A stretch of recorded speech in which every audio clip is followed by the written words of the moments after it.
So we've got a Mini Cooper here. Obviously, we have done rear sensors, as you can see, just down here. It's factory locations.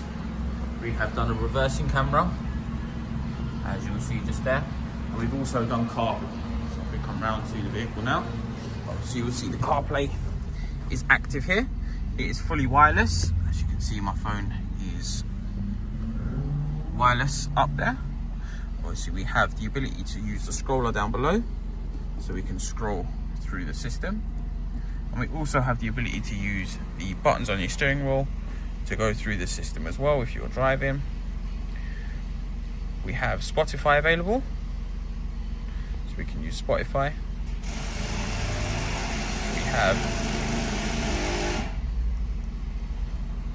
Google Maps.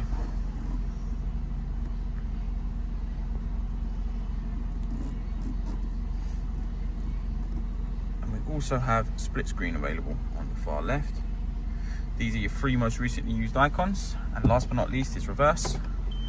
That will be your reversing camera. And that will display up there as normal.